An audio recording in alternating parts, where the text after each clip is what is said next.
Imagine being the only woman among 200 crew members, trapped 200 miles offshore, where just 3.6% of workers are female.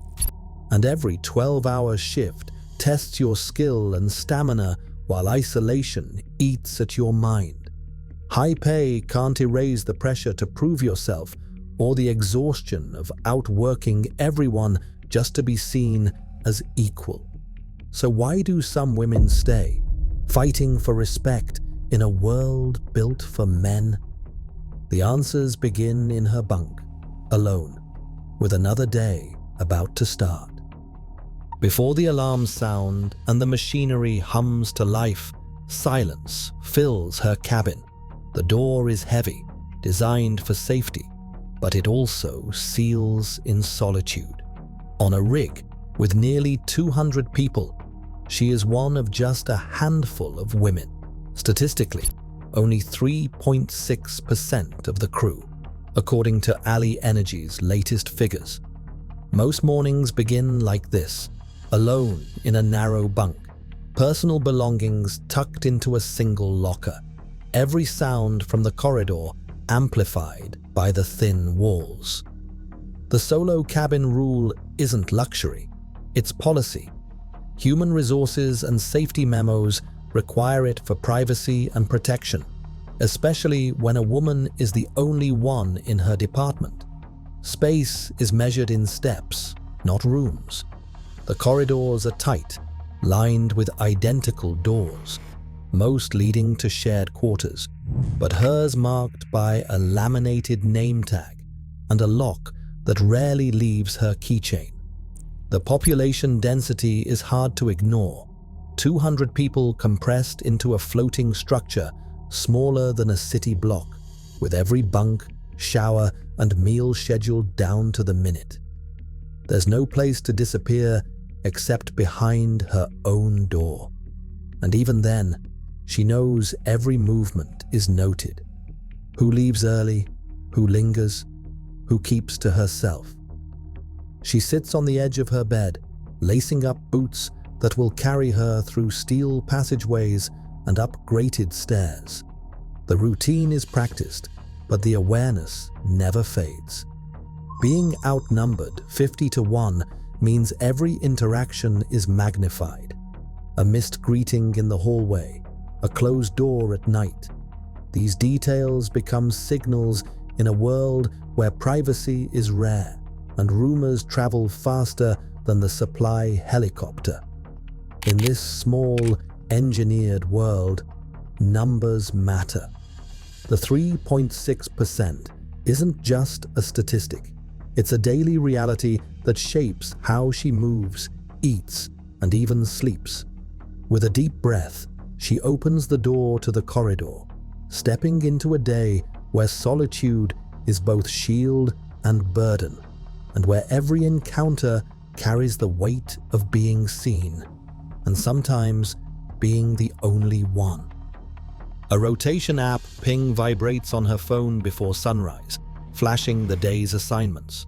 Offshore, time is divided into blocks, 2 weeks on, 2 weeks off, or sometimes 4.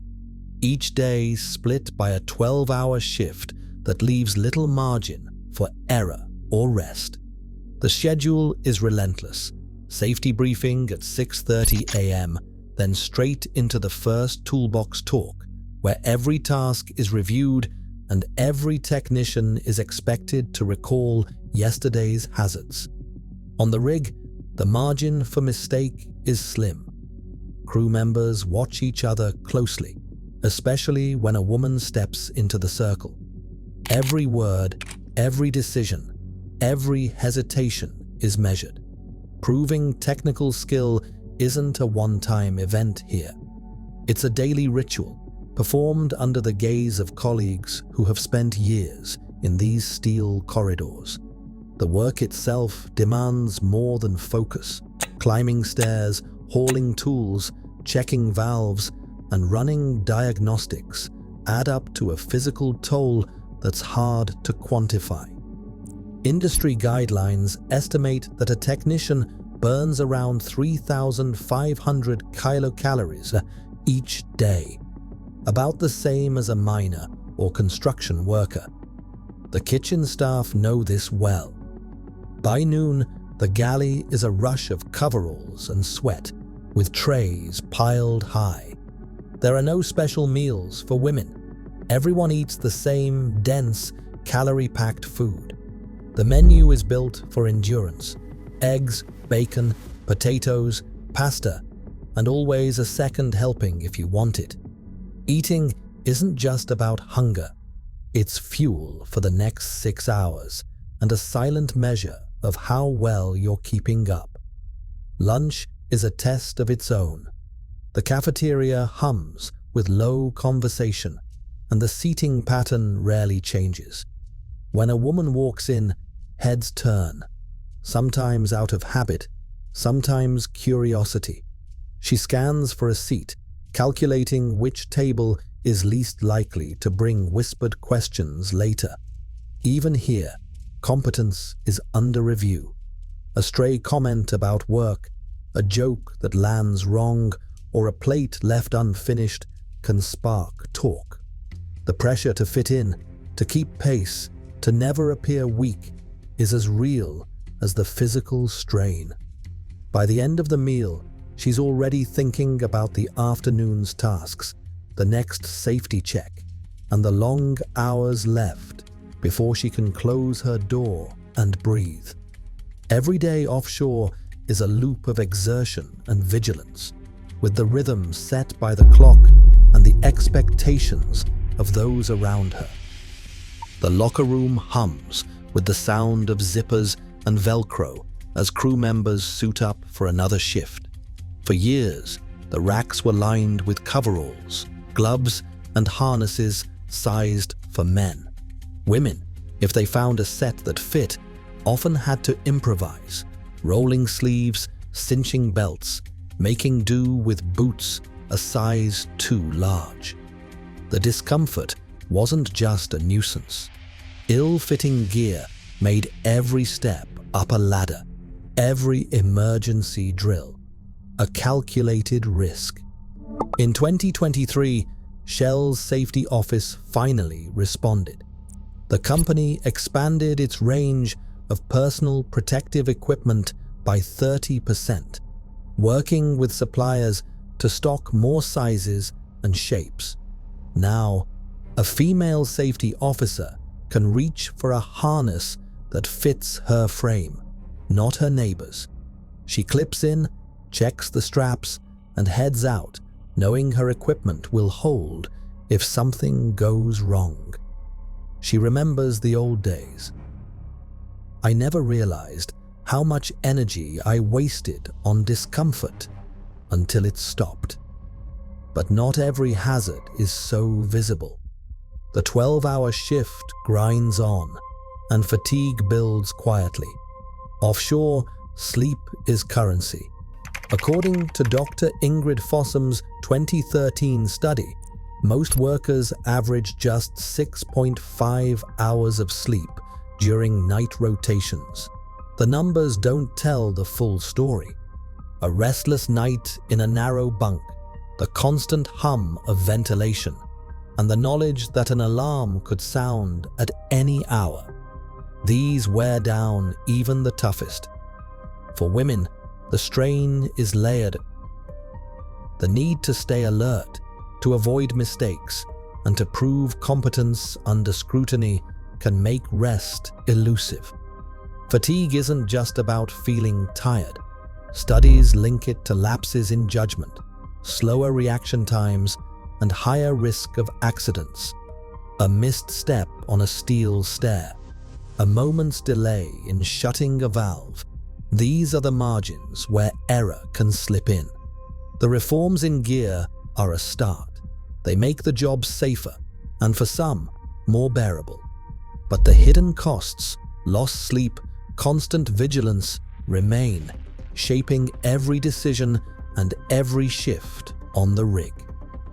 The memory of disaster lingers on every rig, even decades after the Piper Alpha explosion in 1988, That night, 167 men died in the North Sea.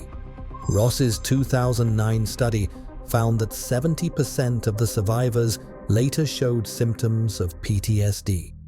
Safety reforms swept through the industry, but the sense of risk never fully faded.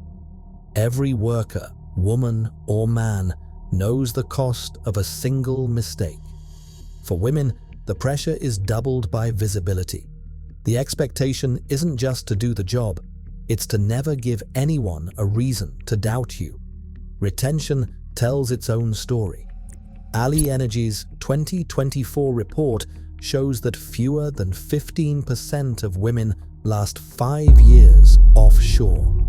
The reasons are rarely about pay. Salaries start at $80,000 and can reach $150,000, nearly 50% higher than similar jobs on land. Instead, exit interviews and forum posts echo the same themes: isolation, the grind of constant vigilance, and the fatigue of being watched. One technician, after 3 years on rotation, wrote, "I needed to see another woman every day, not just my face in the bathroom mirror." But those who stay sometimes find something unexpected. Skogstad's 2010 study compared 24 women and 613 men working on Norwegian platforms. Among those who endured, job satisfaction matched that of their male colleagues. The difference wasn't in the work, it was in the path to acceptance. Respect, when it comes, is hard-won and lasting. A safety officer with a decade offshore put it simply, "It's not comfort that keeps you here, it's confidence, and the kind of respect you can't get in an office." Companies have started to respond. Mentorship programs, expanded mental health support, and stricter anti-harassment policies are part of a slow shift. The challenges remain real, but the roadmap is clearer than ever. For every woman who leaves, another finds a way to stay, proving day by day that survival offshore is about more than endurance. It's about changing the culture, one rotation at a time.